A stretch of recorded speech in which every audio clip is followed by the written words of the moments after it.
On voit que votre cinéma, notamment l'image de votre dernier film, est un peu nourri par l'imaginaire et les auteurs fantastiques. Du coup, c'est pas très surprenant de vous voir jury à Gérard. Mais...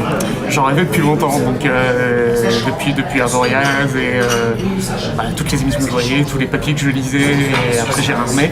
Donc ouais, quand on m'a proposé ça, j'étais ravi. Je baigne dans le cinéma fantastique, d'horreur, d'épouvante, depuis que je suis tout petit. Donc ouais, ça fait partie de mon ADN. On voit que le jury aussi est très éclectique sur les provenances, et ça donne quoi lors des débats? Alors sans nous dire... On n'a pas vraiment débattu encore, on débat un tout petit peu à chaud à la sortie des films, mais voilà, moi je crois qu'un jury c'est une somme d'émotions en fait, donc pour moi l'émotion ça compte autant que la cinéphilie, que les références, donc voilà, si un film est fort, de toute façon il est capable de donner des émotions, quoi. Pour moi c'est ça le secret, et je pense qu'on parle beaucoup de ça, on parle beaucoup d'émotions. Ils sont gentils, Benoît et Gustave? Ils sont adorables. Non, mais vraiment, franchement, tout le monde est Et je voulais savoir, c'est quoi pour vous les ingrédients d'un grand film fantastique? Les ingrédients d'un grand film fantastique, je dirais, c'est les personnages en fait.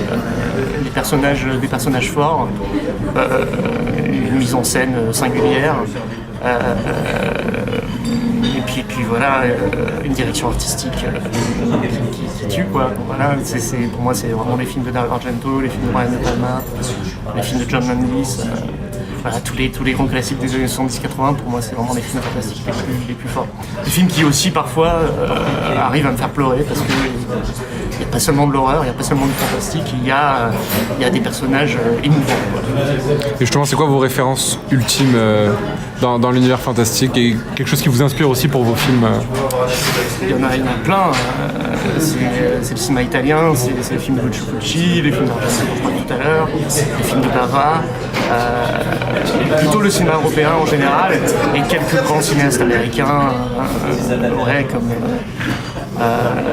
Tarantino, comme De Palma, comme Lynch évidemment, enfin les grands maîtres. Et après des choses beaucoup plus souterraines, voilà, des films très très underground qui moi me font kiffer. Comme quel genre? Il y en a plein. Je pense à quoi? Je pense à des films que j'ai découverts très tôt, des films de Richard Kern, des films de Jörg Buttgereit, genre Necromantique par exemple, des choses comme ça. Voilà, c'est des films qui ont scellé un peu mon pacte avec le fantastique quand j'étais adolescent, et voilà, quand je regardais avec mes potes. Voilà, c'est des choses qui m'ont marqué. Et justement, votre première émoi fantastique, qu'est-ce qui vous a le plus marqué la première fois? Mon premier émoi fantastique... je pensais toujours un peu ce que je dis, mais quand on me pose la question, mais c'est vrai, donc je vais redire la même chose, c'est le cauchemar de Dracula de Terence Fisher, que j'avais découvert sur France 3 et qui m'a empêché de dormir pendant pas mal de temps, quoi. Mais je pense parce qu'il y avait aussi une espèce d'érotisme que je comprenais pas à l'époque, et de l'horreur et de l'épouvante, et l'alliance des deux m'a vraiment perturbé, quoi. Ça m'a troublé. Vous avez quel âge? Ouais, je pense que j'avais 6-7 ans. Ah ouais, comme ça, quoi. C'est vrai que ça m'a marqué. Merci. Merci beaucoup. Ouais.